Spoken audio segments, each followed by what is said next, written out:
Well, welcome everybody to this session today. We're going to talk about a really new, exciting initiative at the Chronic Pain Network called Pain Connect. To start off with, I'm Linda Wilhelm, and I'm a patient partner with the Chronic Pain Network since the very beginning. And I'm excited to be doing this and excited about this initiative. I'd like to first do a land acknowledgement, acknowledge that I work and play on traditional, ancestral, and unceded Indigenous territories of the Wabanaki, the Mi'kmaq, the Wolastoq. I acknowledge the harms of the past and commit to moving forward in a spirit of truth and reconciliation. The Chronic Pain Network was officially launched in 2016 as a pan-Canadian collaboration of patients, researchers, healthcare professionals, educators, industry, and government policy advisors aimed at directing new research into chronic pain, training researchers, clinicians, and translating findings into knowledge and policy.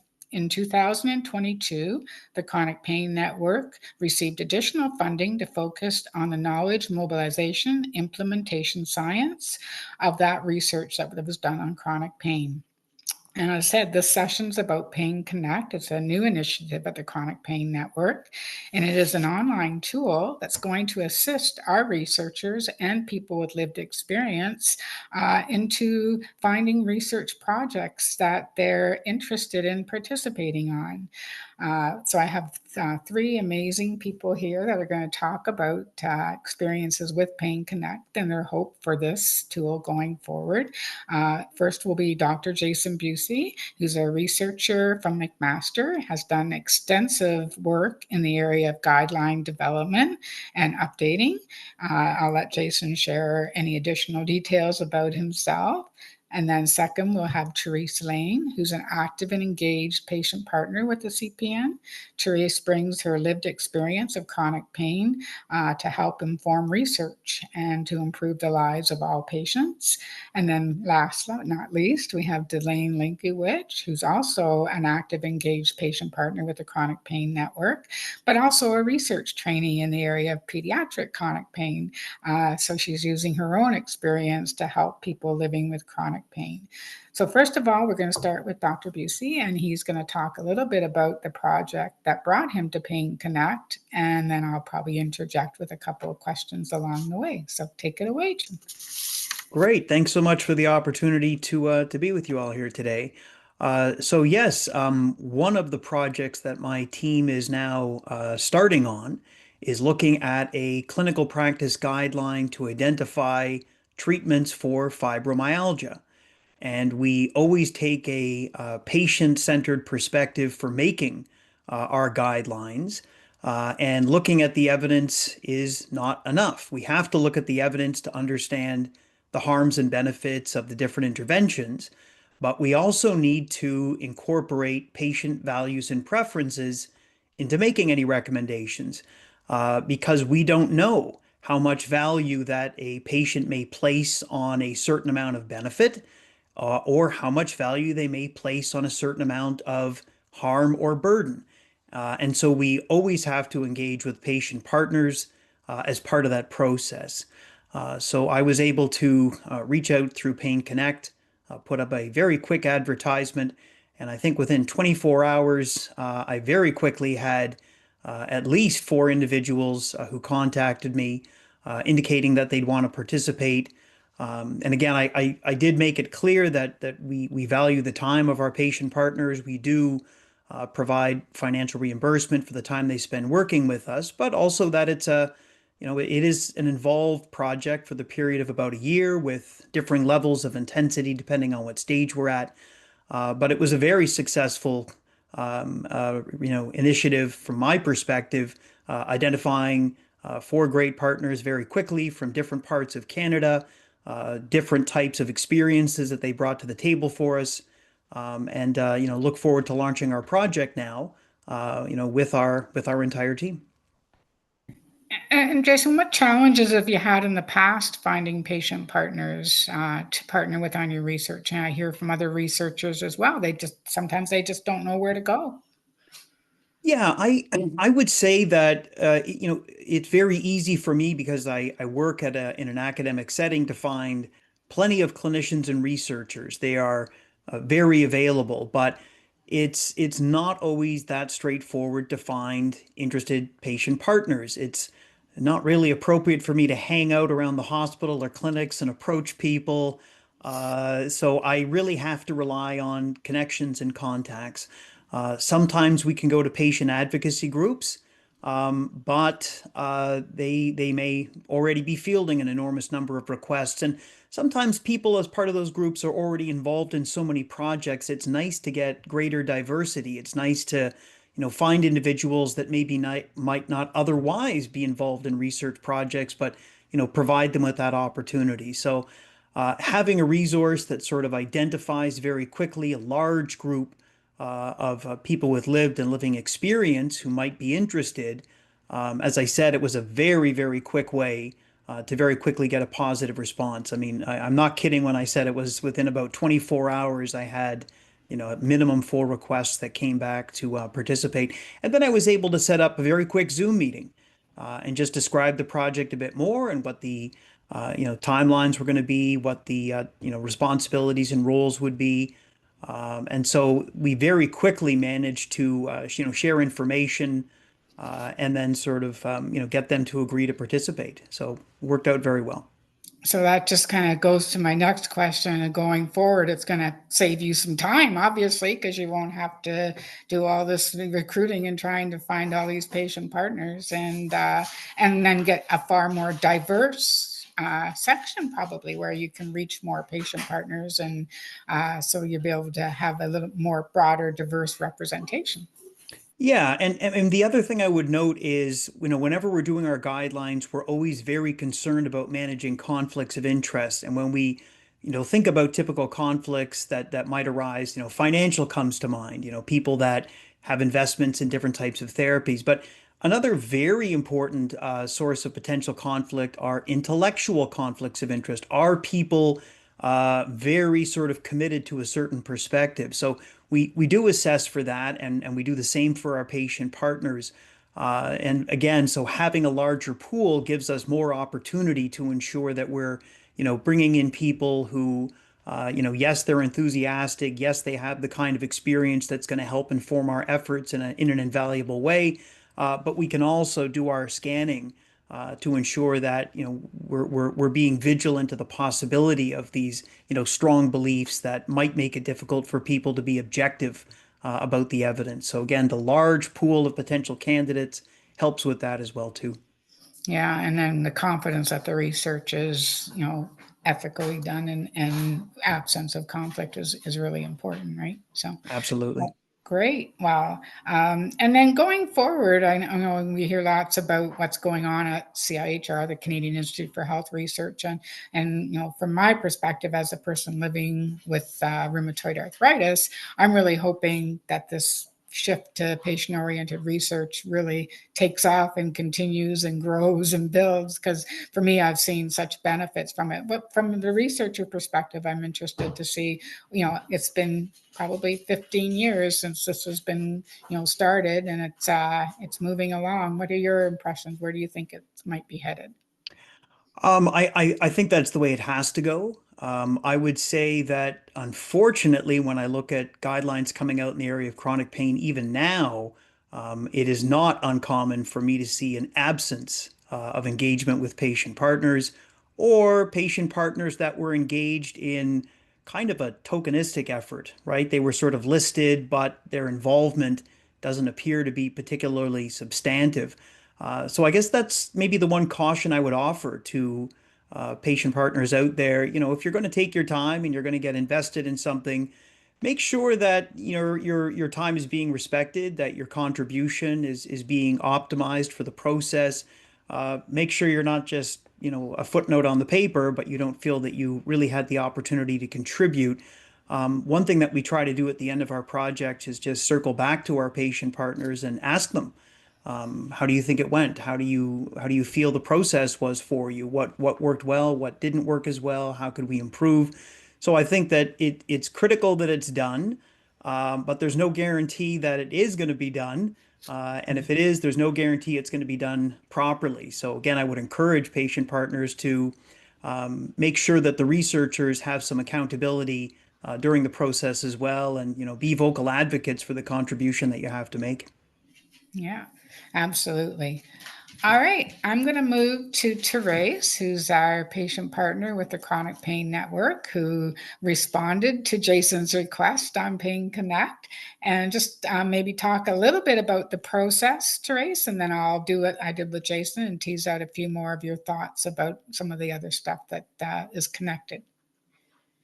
Yes, hi, I'm Therese. I'm really glad to be doing this today. I'm a person who lives with chronic pain, and I've been a patient partner with the Chronic Pain Network for several years now.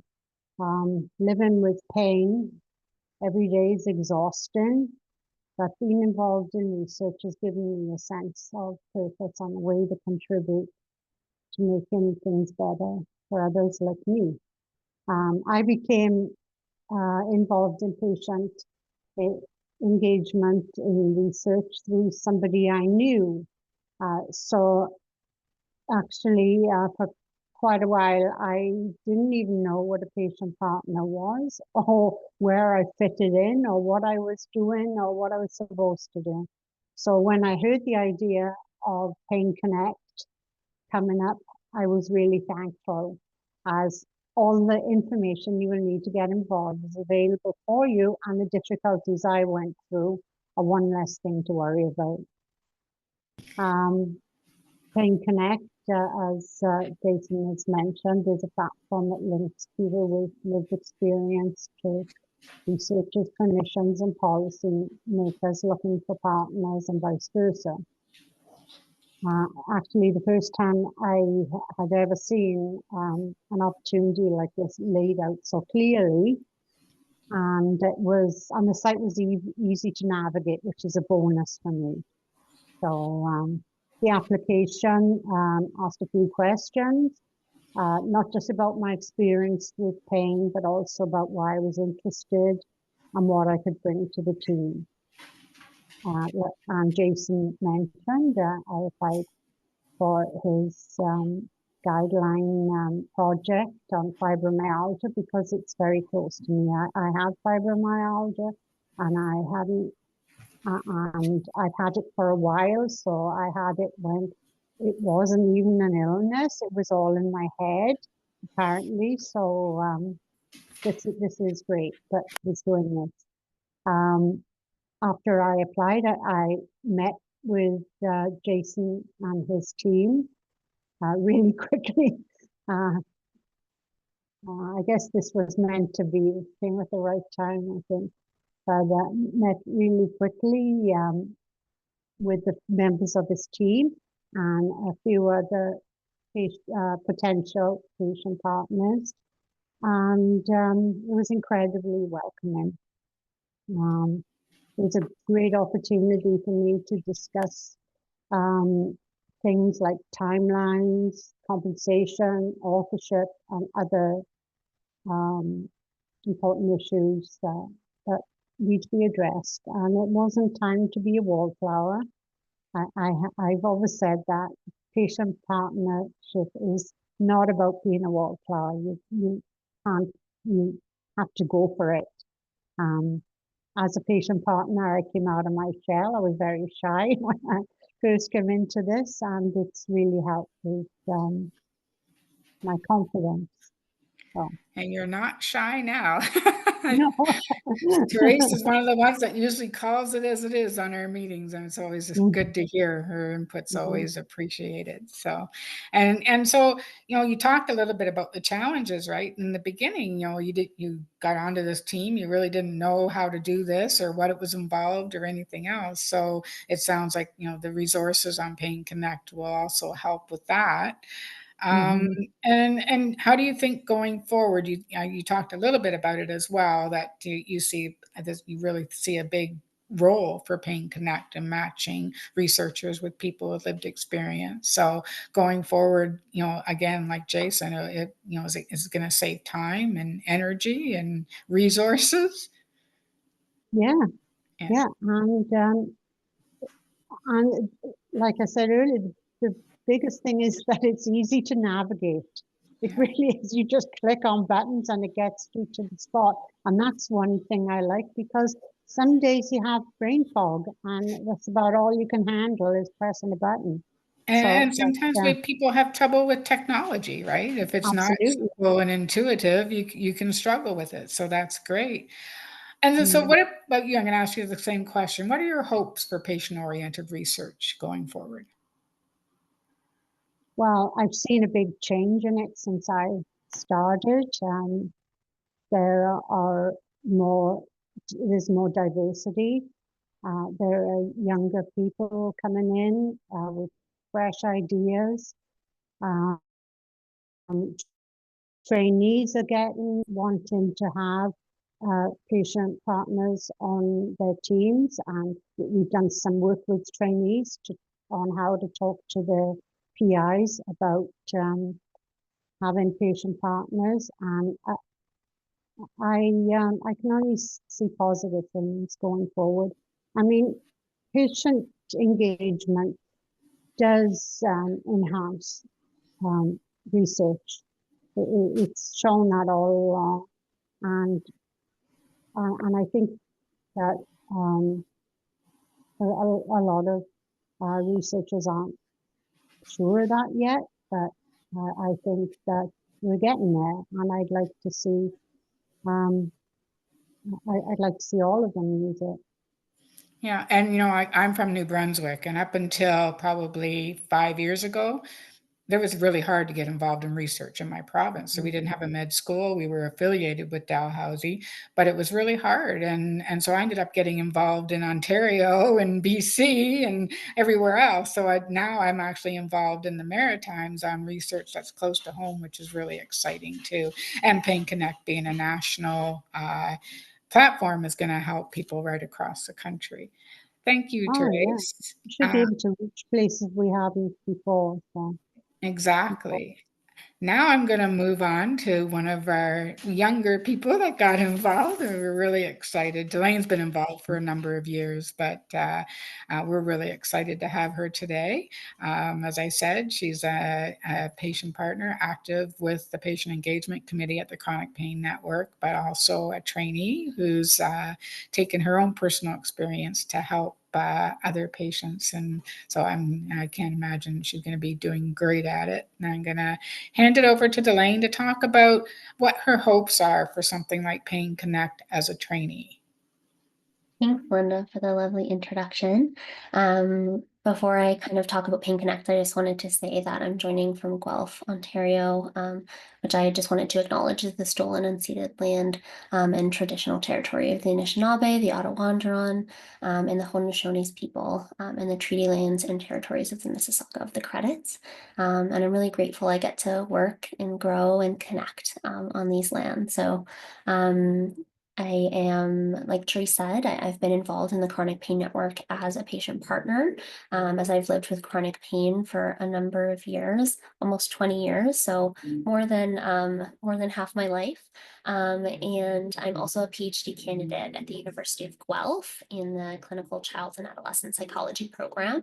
And as Therese said, my research study of my program of work studies pediatric chronic pain and peer support. And so for the purposes of this webinar, I'm going to be kind of wearing my trainee hat and talking from the trainee perspective. And so, before I even kind of talk about Pain Connect and how wonderful it'll be for trainees, I think just from a trainee perspective, it's challenging to find people with lived experience to be patient partners because you're new to the scene as a graduate student, whether you're in your master's or your PhD, right? It's newer community that you're involved in, and you maybe don't have as an expansive network as maybe other people that you know. You may not be connected to networks like the Chronic Pain Network or other networks that might be relevant to you. And like there may also be, more experienced researchers that have maybe had time to make those connections.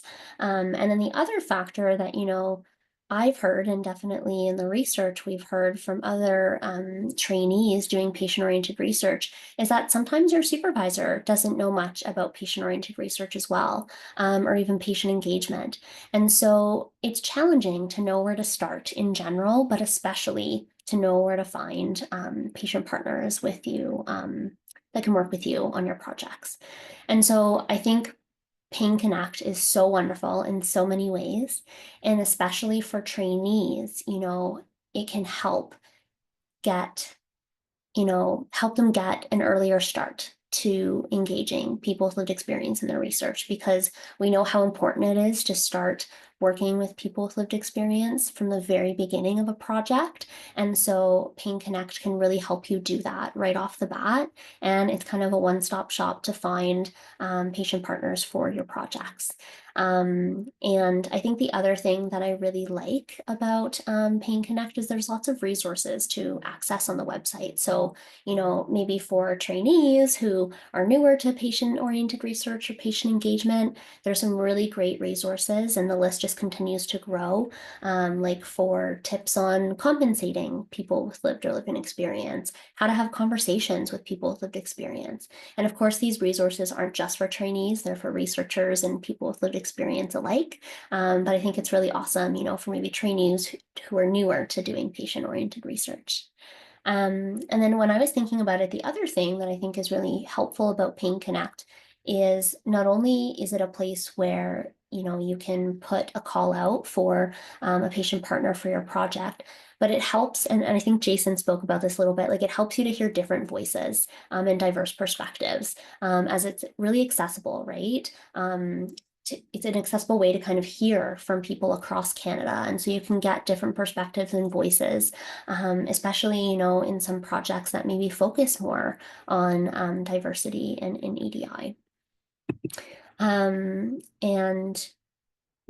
trainees, it's like Therese said, it's really easy to navigate, and trainees can, post their research opportunity for patient partners just like researchers would. And again, it's just a really awesome way to connect people. Yeah, and for me, I'm just thinking how wonderful it's going to be for our trainees to have this incredible resource to be able to learn how to do patient-oriented research. So I'm going to again ask the next question. What are your hopes for patient-oriented research going forward? I mean, I see this as a huge benefit, especially more so for even trainees to give them that exposure to patient engagement that they may not get, especially if their supervisors don't really understand it, right? Yeah, absolutely. Yeah. So I have many hopes for patient-oriented research going forward. And I really agree with what Jason and Therese said already. And I think specifically for trainees, I think my hope is that trainees can realize that you can do patient-oriented research, you can do patient engagement. You don't have to wait until you're, faculty or an academic. Like you can start as a trainee, and Pain Connect just makes it, easier to do that, right? And especially, like I said, I hope, my other hope for patient-oriented research is that people utilize Pain Connect to start engaging patient partners earlier on in their research, because, that's when it's most effective, right? That's when it's most meaningful. If you can start working with a patient partner from the very beginning of your project, even in the planning stages, right? Not just when your project starts, but in the planning stages even, that's when patient partnership really just comes to life, and you can really see how meaningful and impactful it can be. Yeah, absolutely. And I think it's great that you just kind of segued into our closing out here. That, this is going to be great for people going forward for the chronic pain community, being able to, match people with lived experience to expand patient engagement, to make the process quicker, easier, seamless. So, really excited about this initiative. Looking forward to it growing. And so get out there and post your research study on Pain Connect, and then see where we go and get some people with lived experience involved, and we'll go from there. And I think that's where we'll finish it up.